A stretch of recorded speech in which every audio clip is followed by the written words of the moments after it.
She was raised for horror and laid to rest with it. Welcome to Buried Edge. I'm your host. Tell me where you're watching from in the comments. I read them all. You bring light to these shadows. Here we go. The bodies were found with their limbs entwined, ossified in an intimacy too perfect, too symmetrical to be accidental. His skull pressed lightly against her clavicle, her wrists folded over his ribs like a relic cradled in reverence. Their burial had not been hurried. It had been designed, orchestrated, ceremonial. The earth did not hide them. It enshrined them. Lead-lined and scented with dried laurel, the coffin was sealed as though to preserve not bodies but a blasphemy, so sacred to the state it must be entombed whole and undisturbed. But the rot had begun long before the grave. It began in the velvet nursery, in the corridors lined with tapestries depicting martyrdom, in the lullabies sung by nurses who averted their eyes when the prince entered unannounced. It began in the education they shared, the dances they rehearsed alone, the mirrors that showed only each other. There was no crime, for there was no escape. There was only grooming, ritualized, generational, cloaked in duty and crowned in gold. This was not love. This was symmetry mistaken for fate. This was not passion. It was policy. And when their bloodlines collapsed into one another, when the lineage looped back like a serpent swallowing its own myth, they did not rebel. They held hands, and so, in death as in life, they were never parted. The kingdom whispered of plague, of weakness, of sin. But the palace knew what it had done. It had groomed a girl into a sister wife, crowned her in silence, and buried the evidence beside her, a brother who had never once asked who she might have been without him. She was born beneath vaulted ceilings painted with scenes of celestial obedience, into a court where silence was more than decorum. It was discipline, honed and perfected until it could shatter bone. The princess entered a lineage knotted with devotions not to God or virtue, but to blood itself. Habsburg, Capet, Valois, it did not matter. The names changed, the sickness did not. In this court, children were less born than bred, selected like stallions to correct the flaws of previous unions. Her conception had not been celebrated with joy, but with calculation, a ledger's sigh of relief that the numbers now balanced. She was not the heir, but the key to preserving the heir. Her breath, from its first, was collateral. The king's sister had been exiled in a scandal involving servants, and so it was decreed, privately of course, that the child would not be raised in the care of women. Tutors replaced mothers. Her lullabies were whispered in Latin. Her nursemaid's hands trembled when dressing her, as though her skin might bruise the dynasty. She grew up within reach of the throne, but beyond the reach of touch. No scraped knees, no unkempt curls, no affection outside formal blessing.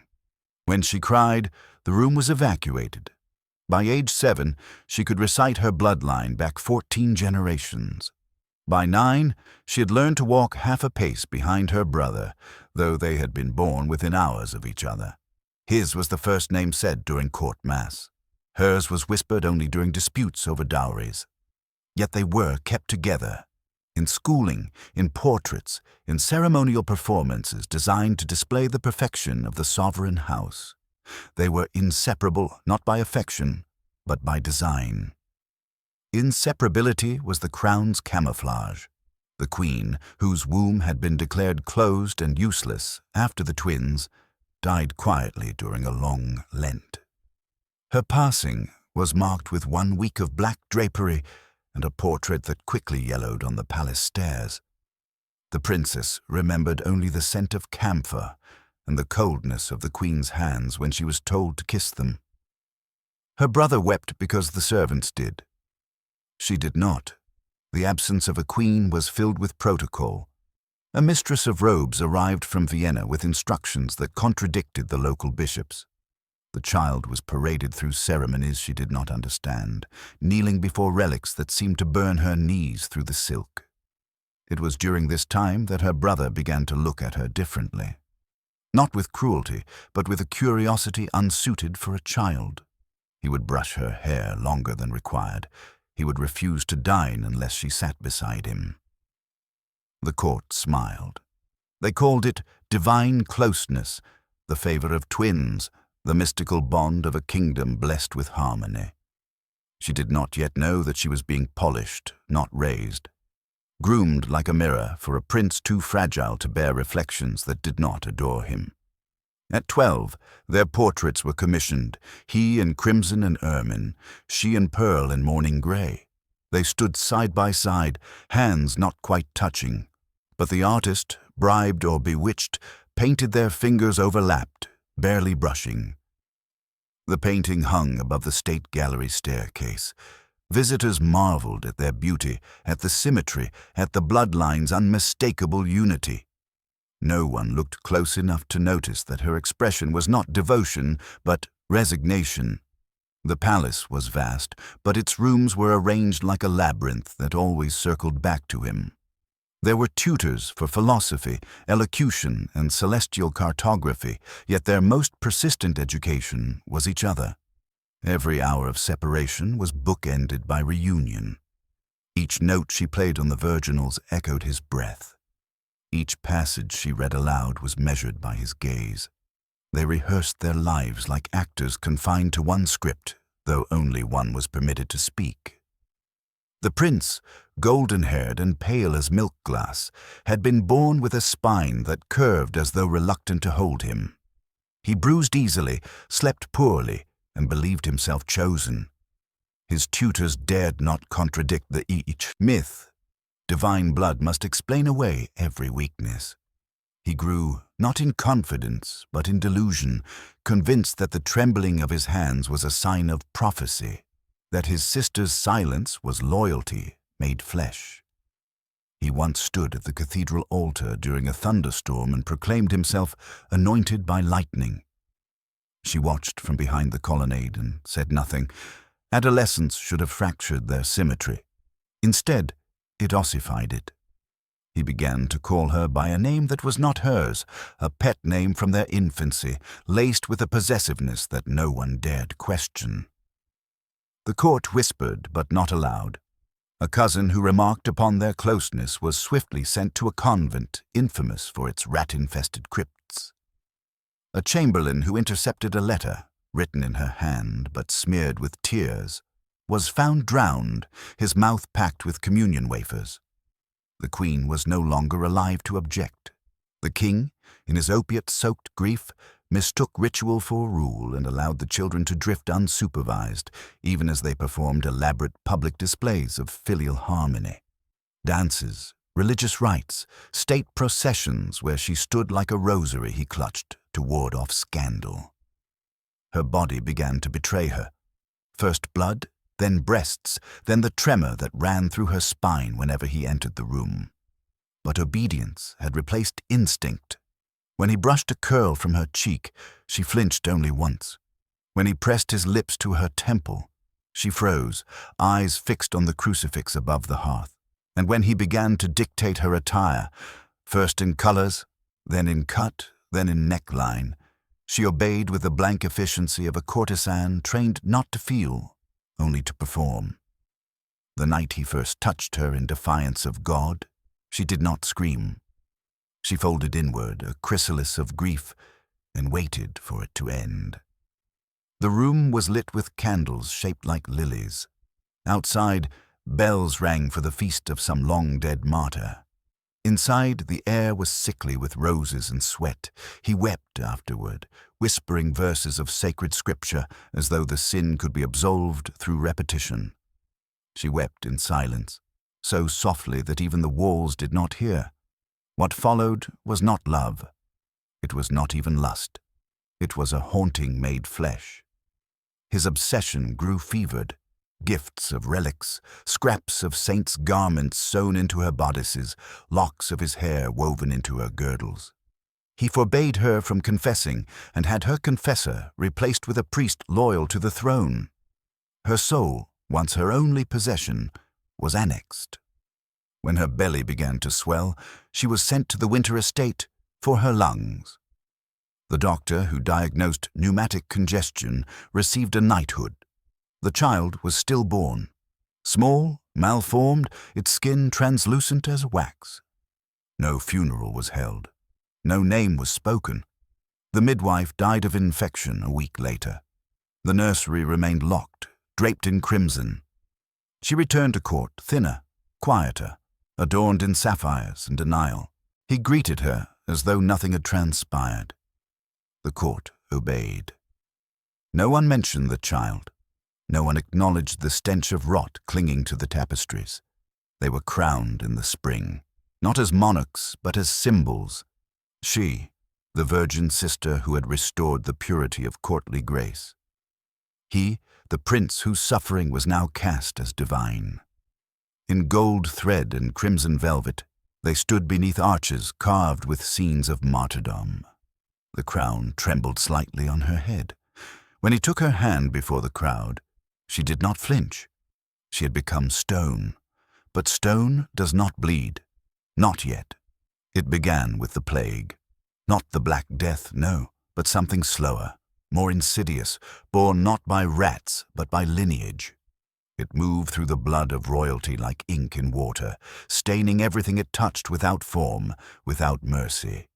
Physicians called it degeneration. Priests called it divine judgment.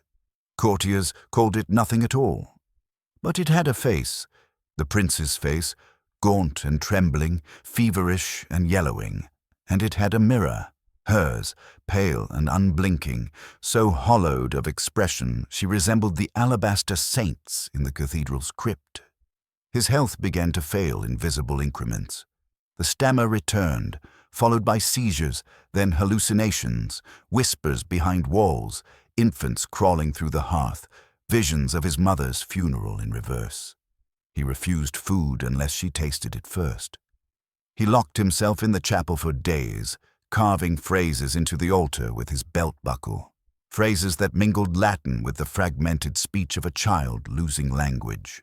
He bathed only in rose water, which curdled in the basins, turning red. She remained by his side. Not as nurse, not as sister, not as wife, but as anchor. Her presence became the only thing he recognized. Her silence, once a prison, was now his only refuge. And yet she too began to unravel, not violently, but with the slow erosion of identity that afflicts the deeply conditioned. She ceased writing, ceased praying. She began wandering the corridors at night, barefoot, trailing her fingers along the stone as though seeking proof of the world's solidity. On the 8th day of his final fever, he called her by their dead child's name. She knelt beside the bed. He tried to rise, but vomited blood onto her lap. She did not move. The physicians declared a sacred malady and demanded relics. The bishop sent a chalice, the abbess a shred of cloth said to have covered the eyes of St. Agatha. Nothing eased him. On the 10th day, his fingernails blackened. On the 11th, he begged her to lie beside him so they might meet God as one. She obeyed. He died that night. Not in agony, but in a silence so absolute the servants thought them both gone. When they found her, her body was cold, her eyes open, her hand resting over his, but she was breathing. Shallow, infrequent, almost imperceptible, but alive. They tried to move her. She screamed, then she stopped, and never spoke again. What followed was not mourning, it was containment. The prince could not be buried alone. The physicians whispered of autopsies, of diseases too monstrous for public record. The bishop demanded discretion. The king, himself wasted by laudanum and fear, ordered the burial to be performed at dawn, sealed in lead and silence. No public mass, no mourning veils, no procession. But the burial was no simple interment. It was an act of desperate magic, a rite of erasure. The coffin was cast in blackened lead, lined with damask, and bolted shut, not with nails, but with sacred rivets, blessed and blooded. Inside, they were positioned not side by side, but in a grotesque echo of embrace. His head bowed toward her chest, her limbs arranged to cradle him as though motherhood could be retroactively bestowed. No one knows who ordered it so. The priest who blessed the tomb died days later, hemorrhaging from the eyes. The mason who sealed the crypt vanished before his wages were paid. The gardener who tended the burial roses said they never bloomed again, only thorns, gnarled and bleeding at the tips. And she followed him into death slowly, over hours, then days. She refused food, refused movement. Her hair was shaved to cool her fever. It made no difference. On the third day, her pulse vanished. The court physician declared it a peaceful passing, but the maid who prepared her body swore she saw tears still wet on her cheeks. They were entombed together beneath an epitaph that read not their names, but a verse. Two as one, dust to dust, let the kingdom be silent. The bells were not rung. The court did not kneel. The portrait above the gallery staircase was quietly removed. The painting was never seen again. In the weeks that followed the burial, silence became contagion. The palace corridors, once humming with the orchestration of power and gossip, fell mute beneath the weight of a shared unease, an unspeakable thing that had happened not in secret, but in plain view, sanctioned by a kind of collective paralysis, masquerading as loyalty. The death of the prince should have ignited mourning. Instead, it ignited revision. Records were rewritten, letters burned, portraits retouched or vanished altogether. What remained was a vacuum, deliberate and humming with dread. The king did not attend the funeral. He remained behind a curtain of velvet and narcotics, muttering to the dead in a voice the servants pretended not to hear. He issued no proclamations, left no edicts. His final years were marked by a slow retreat into opium-stained reveries, where the faces of his children blurred into angels and his conscience into fog. A waxen figure sat in his place during state councils, its silence a perfect echo of his own. The court filled the void with spectacle. A week after the burial, a grand procession was held, not for the dead twins, but for a visiting duke whose presence, it was hoped, would distract foreign eyes. Trumpets blared. Gilded carriages rattled over the cobblestones that still remembered the sound of her barefoot wandering. Pearls were worn, laughter rehearsed. The grand hall, once her ballroom, now held feasts that ended in grotesque mimicries of joy. But the people were not deceived. In the villages beyond the palace walls, stories took root like mold. That the princess had been cursed by a saint she dared not name. That the prince had been father and husband and brother, each role curdled into sin. That the child born of their union had crawled from the grave, all bone and ash, and whispered blasphemies into the mouths of sleeping infants. Mothers began sewing ribbons of iron into their children's sleeves. Midwives refused to enter homes where roses had once been planted. The church responded with silence. Not a holy silence, but a strategic one. Measured, withholding, weaponized. A bishop was quietly relocated. A confessor hanged himself with a cincture in the bell tower. Those who had been closest to the twins became suddenly invisible, either sequestered behind monastery walls or exiled to estates where no roads led. Yet some remnants could not be erased. A single lock of her hair, braided and stored in a reliquary, was found years later in a drawer in the royal archives. When handled, it left an oily residue and a scent like scorched lilies. The servant who discovered it developed lesions along his spine and died within the month. It was buried in salt. No one spoke of it again. The palace nursery, untouched since her departure, remained sealed. Those who passed by claimed to hear crying, soft and steady, like the breath of a child who had never learned how to stop. A new princess was brought in from abroad, young, beautiful, untouched by scandal. But when she was led past the chapel, she fainted. Witnesses said she screamed the name of the prince, though she had never been told it. She was married by proxy and returned home within the year, citing an atmosphere too heavy to breathe. The court learned in time to live as though the twins had never existed. Their memory was not so much buried as anesthetized. Yet beneath every banquet, every baptism, every coronation rehearsal, there lingered the shape of a question no one would voice aloud. If silence could murder, who among them was innocent? History, when it chooses to remember, does so with cruelty, but when it chooses to forget, it becomes monstrous. The twins, once painted in symmetry, once paraded as proof of divine harmony, were neither remembered nor erased, but embalmed in omission. Their names were not removed from records, but quietly misspelled. Their faces were not banned from galleries, but reattributed to cousins. Their crypt, sealed and blessed and buried beneath 30 feet of stone, was never opened again. The kingdom did not speak of incest. It spoke of misfortune. It spoke of delicate constitutions, of fevered minds, of a season cursed by bad stars. But beneath this tapestry of euphemism, the truth calcified like bone beneath flesh. Their legacy was not one of tragedy. It was one of contagion.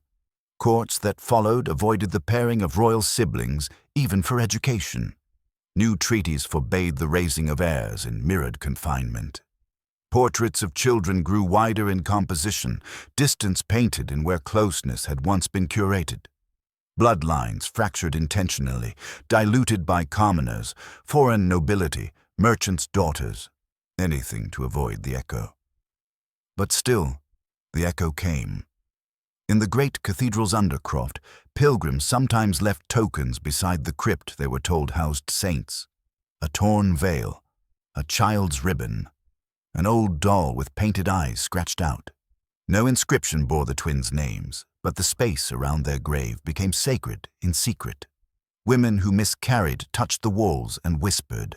Men who dreamed of fire and twin shadows made the sign of the cross thrice before walking away. One monk claimed he saw lilies blooming from the stone during Lent. He was silenced with a vow of fasting so severe he starved before Pentecost. In later centuries, historians searching the archives would find peculiar omissions, a 10-year span of letters missing from the royal vaults, a tapestry depicting twins holding hands, burned but partially preserved behind a hidden panel, medical records transcribed in a cipher that no one could fully translate. The silence had metastasized into mystery, and yet symbols endured. In certain regions, brides braided their hair into coils that mirrored the princess's coronation style, unaware of its origin. In others, children were warned not to speak to their reflections in candlelight, lest the mirror child answer.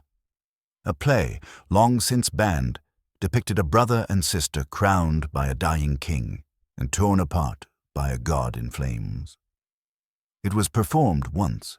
The theater collapsed before the second act. Legacy, it seemed, did not require truth.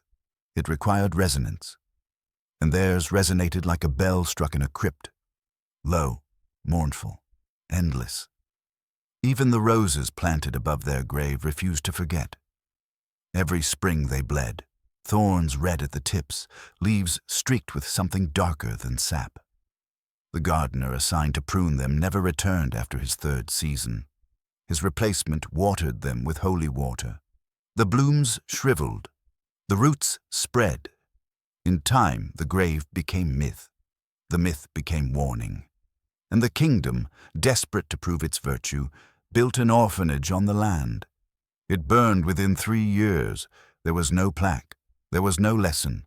There was only the echo, lingering, uninvited, unrelenting. They lie beneath the stone still. Not as martyrs, not as lovers, but as a wound the earth was forced to seal. Their tomb bears no effigy, no crown, no scripture, only the weight of lead and the silence it demands. Yet in silence there is echo, and in echo, memory, warped, unwelcome, but immortal. No historian has dared to exhume them, not for fear of contagion, nor heresy, nor political shame, but for something older, something instinctive, the sense that what rests there is not meant to be disturbed, not because it is sacred, but because it is still listening. The girl whose spine curled inward with grief, the boy whose body was declared divine before it even formed. They were not victims of time, but of purpose, groomed by a lineage that valued blood over breath, ceremony over consent, lineage over life. And so the question remains, if the body is sealed, is the horror buried or preserved? The kingdom endures, though its flags have changed. The palace stands, though the chamber where they last slept has been bricked up, renamed, forgotten. But stone remembers, and rot leaves its scent in the dust.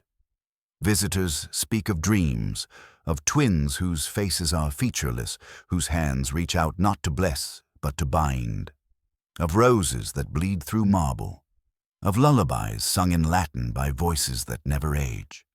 They were not mourned, they were contained. Their love was not punished, it was ritualized, then silenced.